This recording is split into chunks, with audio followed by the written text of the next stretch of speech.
Hello and welcome on Watches TV, and today we're in for one of those long video that we love sharing, and the idea originates from this year's Watches and Wonders show where I got to see something which totally triggered my interest.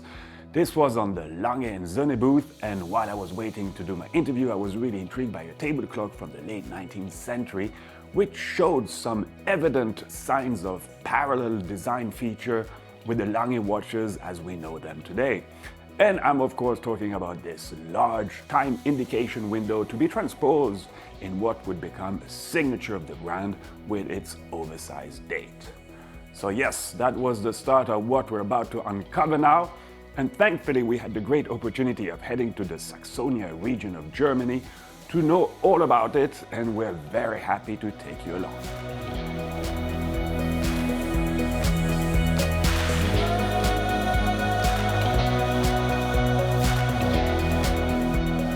In this video, we will firstly come back on the origin of this famous 5-minute clock featured in the Dresden Opera House.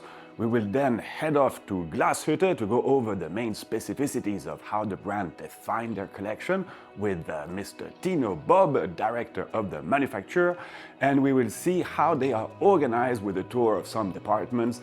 And then we'll have an extensive discussion with Anthony De Haas, Director of Product Development, who will take us through the entire evolution of the Lange 1, definitely part of this club of iconic watches. So yes, now you understand why this video is pretty long, but I hope it is as complete as possible. Enjoy!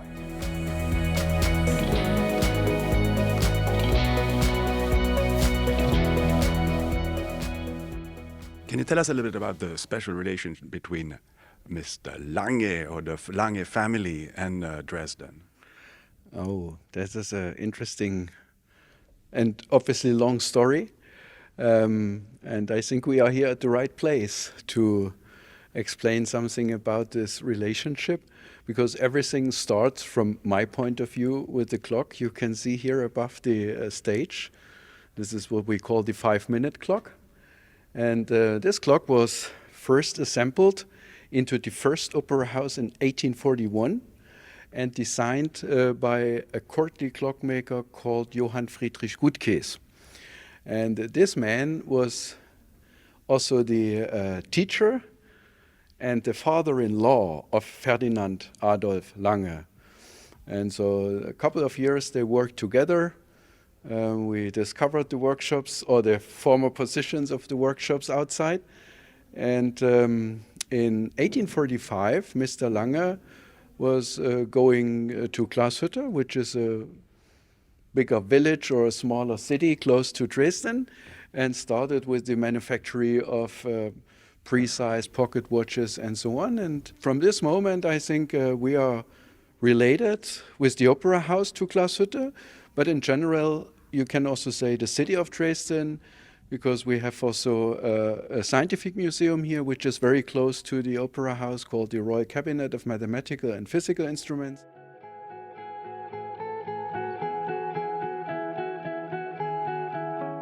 So now let's talk about what we have in front of us here. Tell us a little bit more about this. This so-called model, a 5-minute clock model, is a table clock, and it shows an idea of a big turret clock you can see in the opera house. And Ludwig Teubner made this model to present the skills of his workshop on different fairs at the end of 19th and early 20th century. What was the kind of the functional reason of this clock? Oh, not to use your pocket watches and the repetition of the in the opera house. So that's a legend. The idea is not to hear the clock in the auditorium.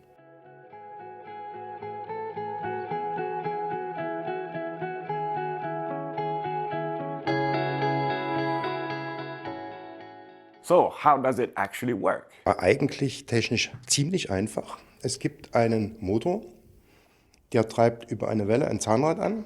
Das Zahnrad hebt einen Gewichtsarm, der wird irgendwann ausgeklinkt und zieht das Rad rum.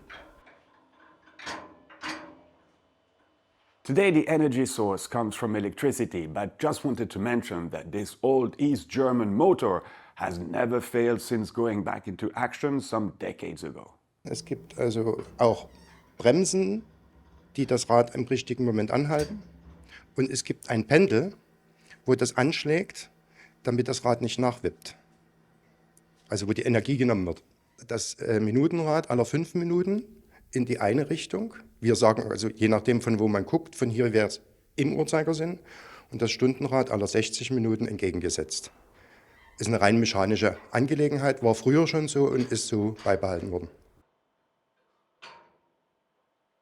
Does it need special maintenance? Die Wartung der Uhr erfolgt einmal im Monat durch leichtes Ölen der Lager und natürlich einmal im Jahr eine gründliche Reinigung, die gemacht werden muss, damit die auch ordentlich läuft.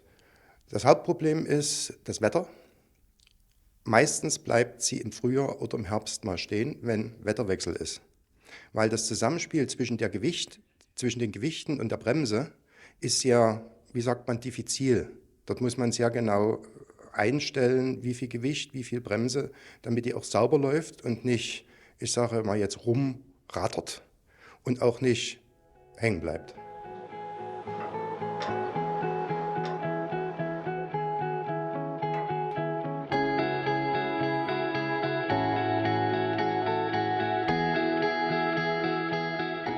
Okay, so now we understand better the origin of this large aperture so associated with the Lange brand, but let's go a little bit further.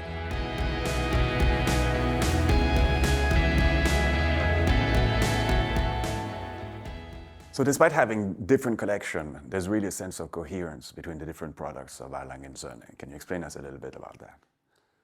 I think within our collection, with actually 6 families we have, you see that, for example, the design of the cases with the special shape of the lugs or even the hands, it's really strictly following one design code. You have a Lange 1 family, everyone knows the Lange 1 with the asymmetric design, asymmetric but harmonic. But then you have even contemporary design like the Saxonia family here or the 1815 family with the typical design with printed Arab numerals like the old pocket watches was. And then clearly Richard Lange, for example, a watch really for the purists. And then even watches like the Zeitwerk, where our inventive spirit you find always into the movements with some functions, etc. But in this case, it's really even seen or prominent on stage in the dial. Mm-hmm. And coming back to the Lange 1, and because here we have the actual original model, right? Can you tell us a little bit what was the design idea behind this piece? I think the design idea was to bring together this invention of an outside state, which was really a big step for us to show it, to have it prominent into the watch, and then even to separate the hour and minutes indication from the seconds, to have a clear and legible design of the watch. At this time, as the Lange 1 was presented, it was a really little bit a shock to have a watch with 38.5 millimeters, because at this time the standard was smaller than this, and at the same time not only the hint to the inventions, etc., but even in direction of performance, because the watch has 72 hours of power reserve, which was not normal at this time. Can you remind us when it came out? It came out in '94, after 4 years of development. So the Walter Lange created or registered the company again in 1990.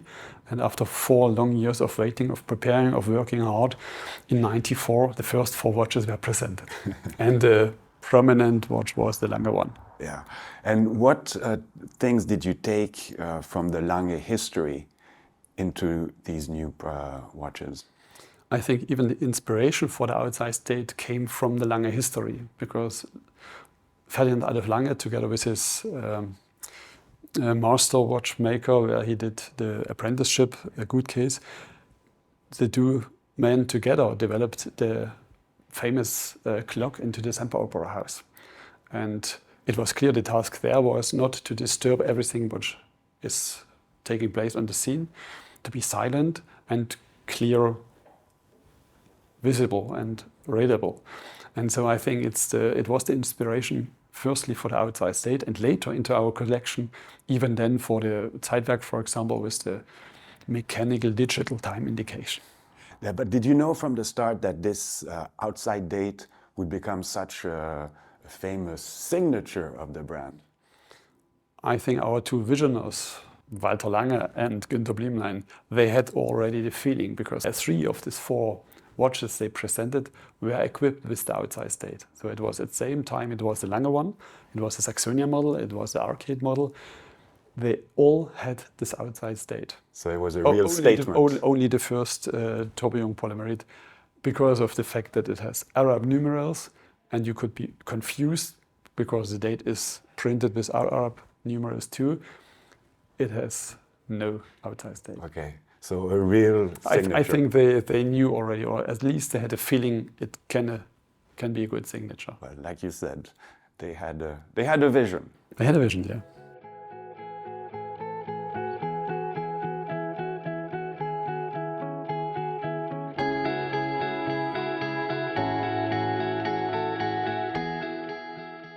Another design signature of Lange is obviously the engraving. Here we are in the engraving department. Can you tell us a little bit more about the reason behind this? It's a typical element of all our movements, and already in the pocket watch times, 1870, maybe 1875, they started with engraving on each balance cock. And today we use it for all the watches, for all the movements, and even if there is no balance cock, if there's just a tourbillon bridge, at least one of the components of the movement is engraved by hand. So in a certain way, I mean, each piece is a bit unique because each engraver have their own little technique. You can say that it's a unique piece because the engraver is doing this by hand, and each engraver has his own style, his own signature, and it's like a signature. If you write it down, and we can really look into the movement and we can analyze and see who did the engraving. And what kind of people do you have working in this team? Sometimes it's work for engravers, they learn this, but we have even people like watchmakers. For example, Robert, he did his watchmaking apprenticeship between 2016 and 2019 with us. And then he was interested in going to the engraving workshop, and now he's doing beautiful engravings.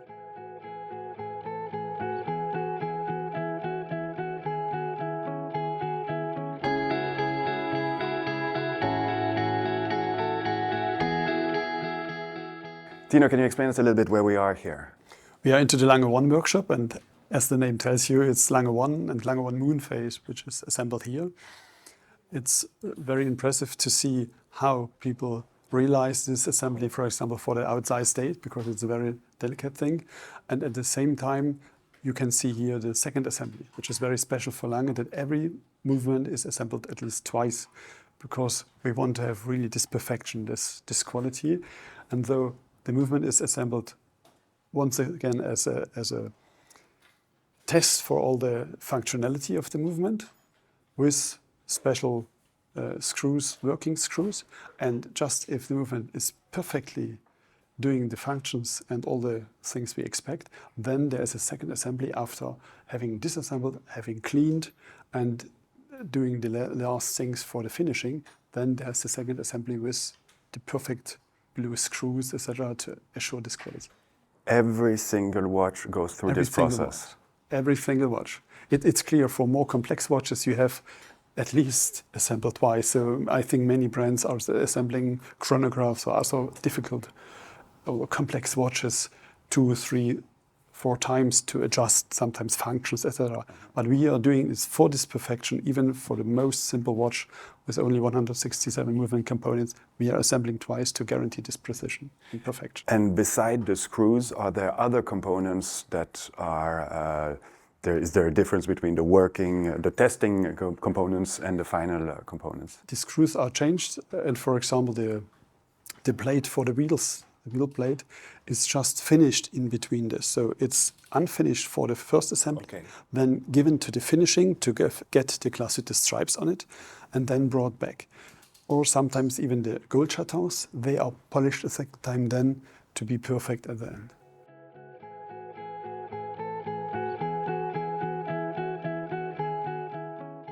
So we've changed workshop, but we're still talking Lange 1. Where are we? We are in one of our complication workshops, and Patrick is working on a Lange 1 perpetual calendar.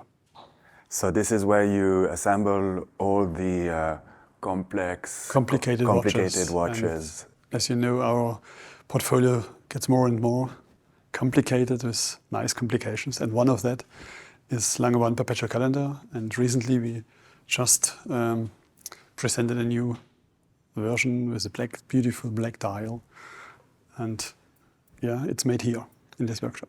And I mean, you're adding quite a lot of complexity with a perpetual calendar, but you're not changing too much the size of the original piece. How do you combine this? We try to bring it in a size that you can put it on your wrist still and underneath your suit. So it's not only like a perpetual calendar module you add. It's, I mean, you really think the entire architecture of the movement. Exactly. It's not really modular. Yeah. And the special thing about this perpetual calendar is that, for example, the length of the month is not realized with a 48 months wheel as it usually. So we found really an adapted method to do it otherwise, to save space. And that's why it's into the month ring integrated this information about the length of the months. So you're using the ring actually as a functional... Exactly. And it comes from the fact that we had to rethink everything for not becoming too thick or too large, to really integrate everything. Even if we speak sometimes about modules, but it's not modular that you can put it on or not. It's really an integrated movement.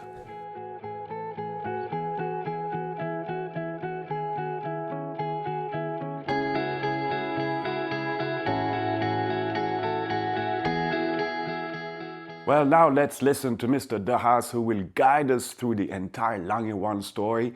You will enjoy. Hello, Tony, and thank you for having us here.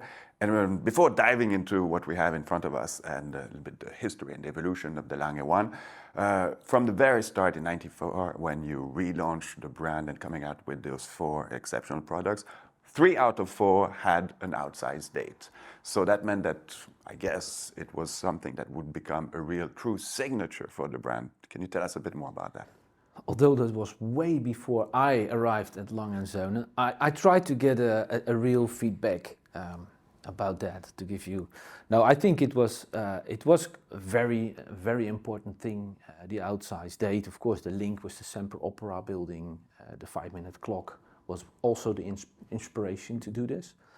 And of course, it was very special because at that time it didn't exist. And relaunching the brand was, of course, very important. Not only the outsized date, but I think also that Mr. Blumlein also thought, I need a special face to get the attention. And of course, a signature. And I think that was the birth of Lange 1.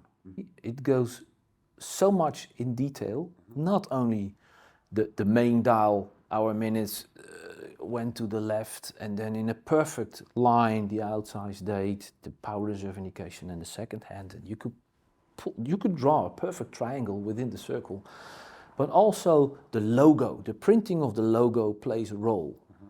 And the wording Doppelfederhaus, which in fact just mean twin barrel in German, and the auf and up, the up and down, the power reserve indication are so aligned. If you would leave them away, then you get as if the indications on the dial were floating. So the logo, the Doppelfederhaus text, and the auf and up keep, in fact, the whole thing together. It's quite a keen, very cool design. It is quite a difficult task for a movement designer to align the indications, because as we all know, most wheels are round, and we can't say, oh, the second hand dial needs to be a little bit to the left and make the wheel a little bit smaller. That's a bit of a problem, because the wheel needs to make one turn in a minute. So that is quite a challenging thing. And I remember Walter Lange told me that they had discussions by putting the main dial aside and the other indications. There were, in the movement side, there was a kind of a space. Like, it looked a bit disbalanced. And then Walter Lange said, why don't you put in a double barrel? So that was, in fact, that is how things go during development, these discussions. And And so, yeah, it's not a coincidence, Yeah. but it's in part of the project discussion that Walter Lange told me. Interesting. And the outside date module, I mean, symbolically speaking, is also the first patent Yeah. of the brand. I mean, of the new era of the brand. Absolutely, yeah, absolutely, yeah. That was, I think, keen to do a patent on that. Probably, That's, indeed. So tell us a little bit about the evolution of from this very original 1994 model. Yeah, maybe another detail. The original, the Lange one, is 38.5 millimeters. Today, it is seen as a rather not a big watch. But I remember, I was not at Lange yet, of course, but when they launched the Lange one, I said, wow, that watch is huge. What do these Germans want? You know, a watch of 38.5 millimeters, because normal watches were 33, 31 millimeters. Gents watches, 33 millimeters, 34. Now we say, oh, whoa. Yeah? That is funny, the evolution, the whole watch industry. And then, of course, the fact that I don't know how many of the first Lange ones were actually delivered with not a see-through case back, with a solid case back. And then I said, are you out of your mind? You're making beautiful movements, you put a gold case back on. So I think, I don't know, how many, maybe 100 or 75 are made with a closed case back. And then from that point on, all the Lange watches said, yeah, okay, one policy. Every watch a sapphire case back, and we're gonna show our efforts. So that was a very important detail. But the paradox is that probably, I mean, these watches now must be very highly collectible items. Yeah. And in terms of materials used, you always, I mean, went from the start with also the use of precious metals. Yeah, That was something that that was something very important. Huh? Yeah. The first ones were in yellow gold, and I think it took a couple of years. Then they came with the white gold one with the blue dial, the weiße Linie, or the blaue Linie. So blue dial with white gold. Platinum was, I think, from the beginning. This was yellow gold and platinum. Pink gold also came later with the watches. So they gently extended, of course, the idea. Also listening to the demand, of course. I think it was in 1998 or 99. They made the kleine Lange one, especially for the Japanese market, which was 36.1 millimeters. Same movement. Same movement. But the case slimmed managed down. to, And yeah, because Japanese say 38.5 at that time. Today nobody speaks about it, but that was interesting. I think it was 2001. Lange launched or 2002 the Lange one moon phase. I think it was 2001. I'm not very good at numbers, so excuse me for that. But we have many. Yeah, you have projects. other numbers to think about. I think it was 2002. Okay. With the moon phase. Yeah. And well, respecting the typical asymmetrical design, the moon phase was built in the small second-hand dial. Wow, cool, great watch. And it was, I think, 2003, Lange made a set of Lange 1 Luna Mundi. Because until there, we always have been making moon phase watches. Every moon phase watch, as far as I know, was made for the Northern Hemisphere. Nobody thought about poor people in the South, in the Southern Hemisphere. So Lange made a set, a limited edition. So I think the platinum one had a regular moon phase. It was a bigger case. At that time, it started to get bigger and bigger cases. And the pink gold one is for the Southern Hemisphere. What is the difference? The moon comes from the other side, so the moon wheel turns in the other direction. So in fact, here's a new movement. I think then, in 2005, and I know that quite well because I was done there in 2004, 2005 we launched the time zone, the Lange one time zone. Not a world timer, because there's a difference between a world time watch or a time zone watch. The time zone watch, you only can see the time at 2 time zones, you're home and you're away, and you can switch. Yeah. That was a watch where they found the solution to make the city ring in the circumference still respecting the perfect symmetry of a Lange 1. The typical symmetry is all in the same place. And maintaining a size that would also... Yeah, that's also the challenge. It's nice to make complications, but they should be able to wear on the wrist. So that is helpful. Yeah, and by switching that ring, and the second time zone time is integrated where normally the small second hand was, and the small second hand was hidden into the main dial on the left. So that was a huge success, that watch, because I think that was a kind of a complication within a Lange 1. And it was interesting, and we think and we listen, and there were collectors who say, yeah, Tony, I like very much the Lange 1, but man, a manual wound watch, that's not so my thing. I said, yeah, but it has 3 days of power reserve. Anyhow, I don't like that, and it is not. No, it's not my thing. But I love the design. Why don't you make it in automatic? That's an interesting topic, actually. Of course, we can make it automatic. Automatic movement is slightly more expensive than a hand wound or manual wound watch. So, how you differentiate that? Because people probably would not understand. So, yeah. But they are 2 next to each other, and why is that more expensive? Because it looks the same. Yeah. So you have to find a way to differentiate. A thing which helped us a little bit was the classic Lange 1 has a power reserve indication. To our opinion, it doesn't make any sense to put a power reserve indication in an automatic watch. Why? It's always up. That doesn't make any sense. So we had to find, in order to respect the symmetry of the Lange 1, the golden rules, we had to find another indication. So we said, maybe doing a retrograde weekday indication. And we said, yeah, okay, but it still looks very similar. And then, did you notice if you wear the Lange 1 and you have like a suit, and not wearing one, but half of the watch sometimes is covered by a sleeve, and it hides in the classical Lange 1 the main dial for the time. So if you look at the glance, you see the outside date, the power reserve, and the second hand. So knowing that people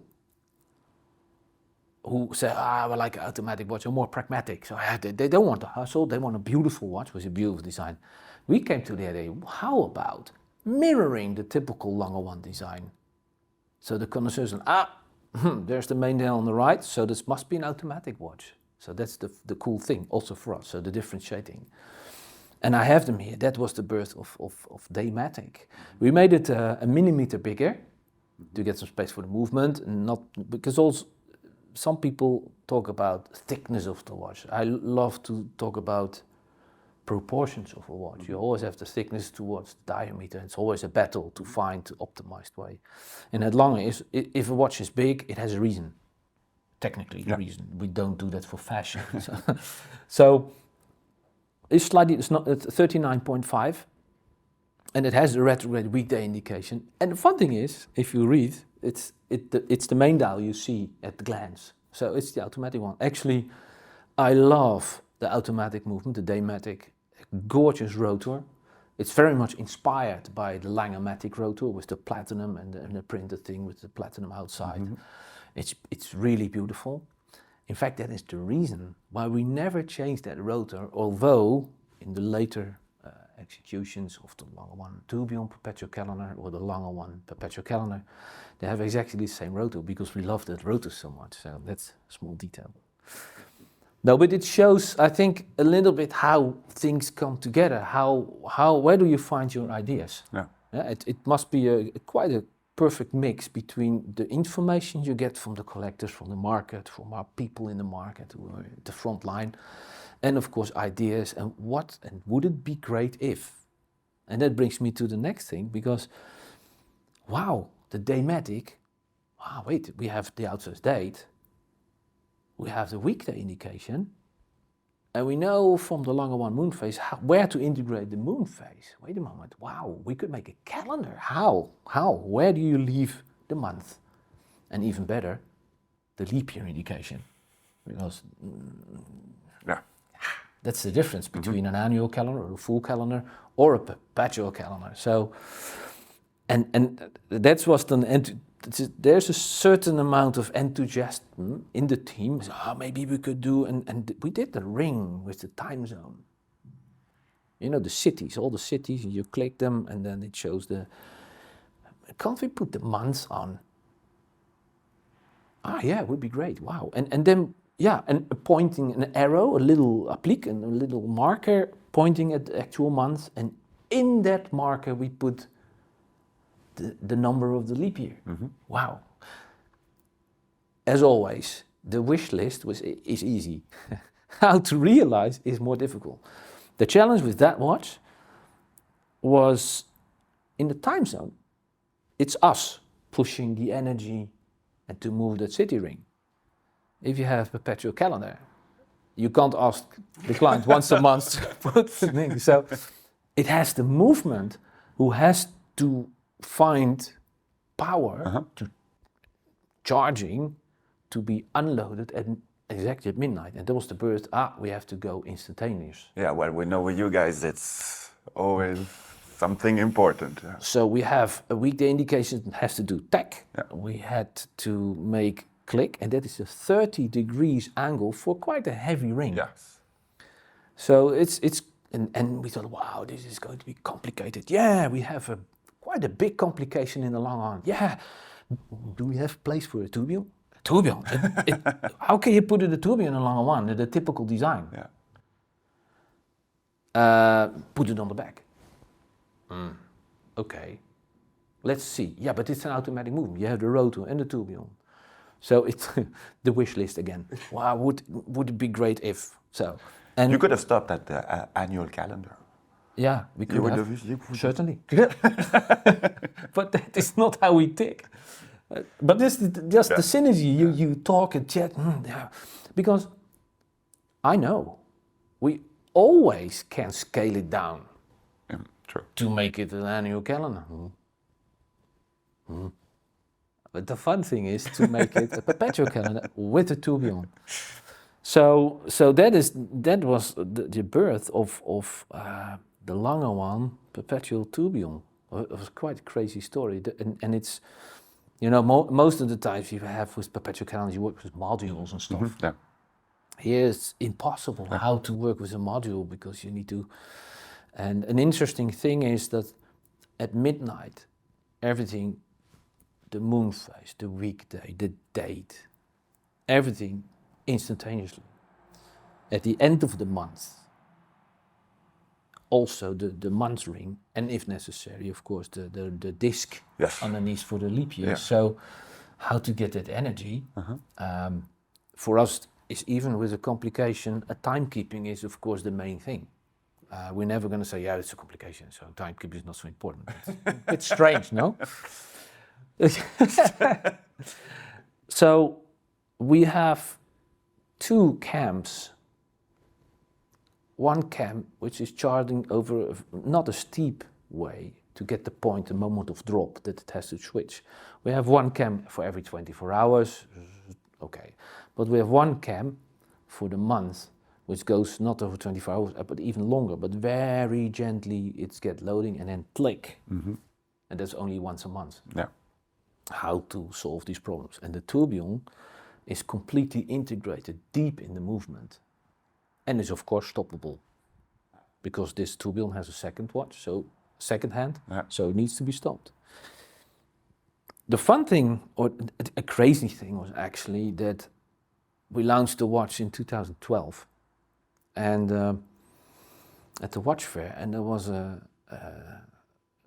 journalist and a blogger came to us and he said, wow guys, this is great watch. You said, oh, thank you very much. Yeah, wow, cool. And he said, I had an interview with Mr. Blumlein after they've launched the Lange Perpetual in 2001. And I asked at that time Mr. Blumlein, wow, would it be great? Can you see a perpetual calendar one day in the Lange one? The typical Lange one. And he said at that time, apparently, so no, I don't think that's possible, it's too complicated. And you guys did it. Oh, we didn't know. Nobody told us. So it's not so important, but it's a very big compliment. Yeah. We see it as a big compliment. A lot of people said, wow, the design is so cool, a perpetual calendar in this way. Yeah. Wow, but 300,000 euros, wow.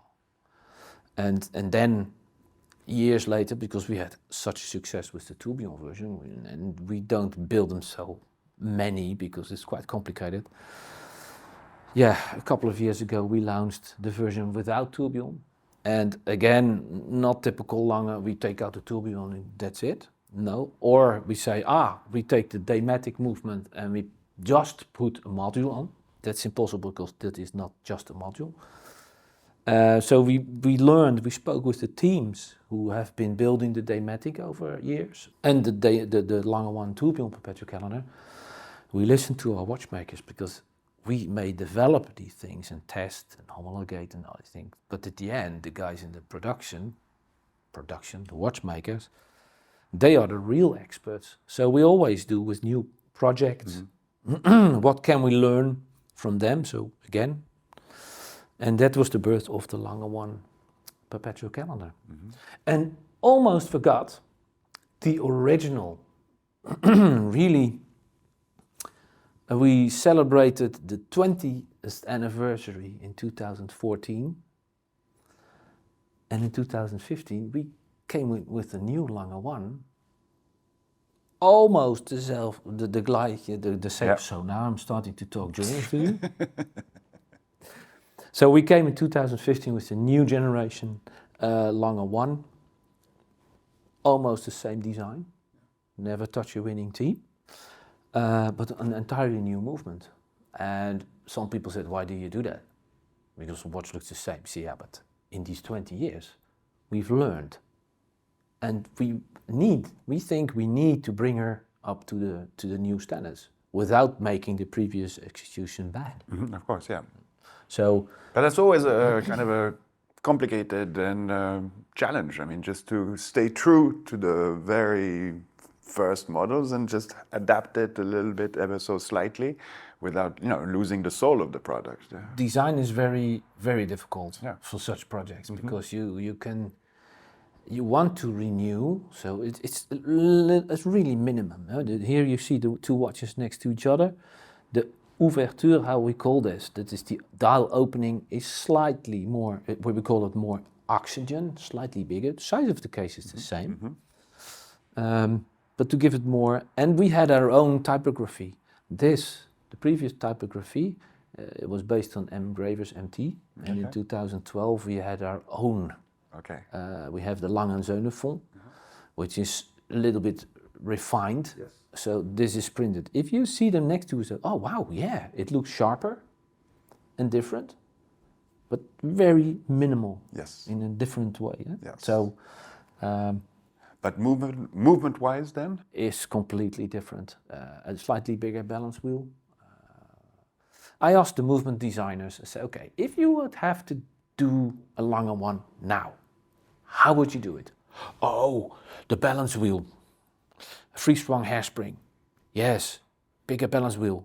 We would change the power reserve. Yeah, we like that.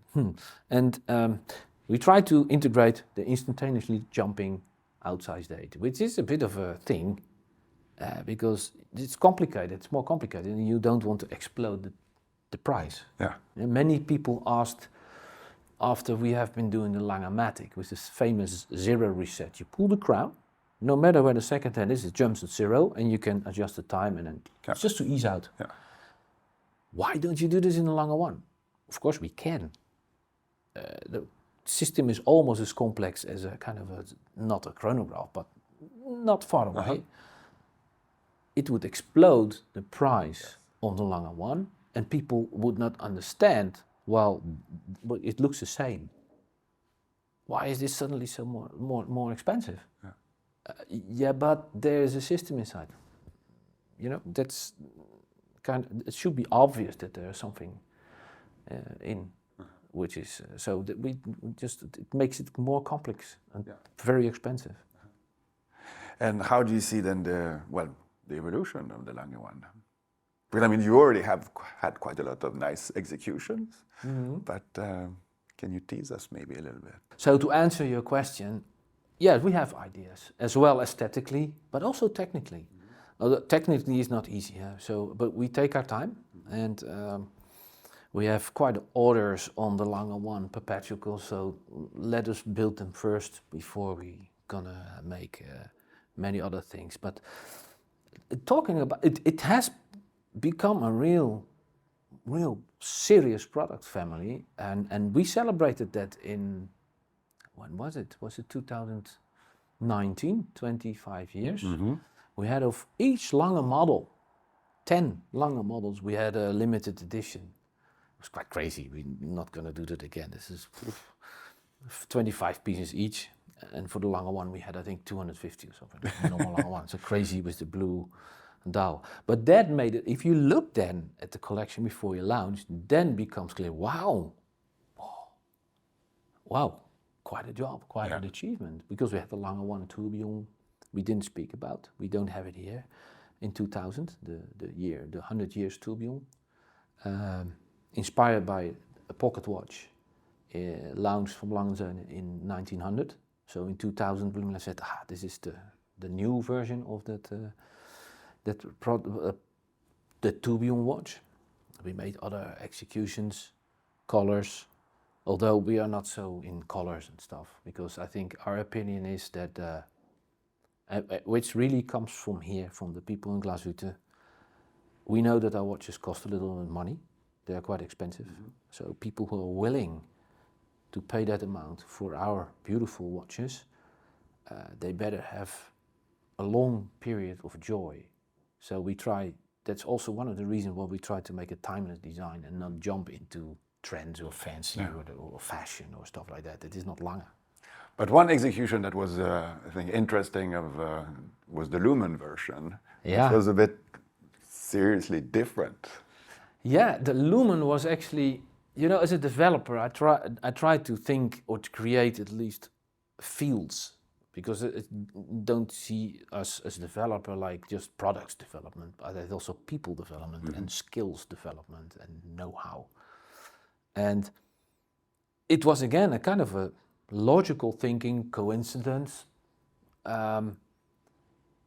launching the Zeitwerk, and I was wearing a prototype, and I discovered that in dusk and dawn it's hard to read these numerals, and I thought, okay, with a normal wristwatch with hands, you put superluminova on the hands and you can read the time. So how can you do that with a time zone of a Zeitwerk? Yeah. How can you do that with a Zeitwerk? And that was the birth, there was the Lumen idea born. Time indication, luminous, but not so much, I think, because of the luminescent effect, but more about, with the glass dial, it created suddenly a classical watchmaking with a very modern face, and very Lange. Yes. Automatically you think, wait a moment, we had Lumen on the timekeeping, but maybe we can do our famous outsized date, luminizating. And that was the birth of the Grand Lange 1 Lumen.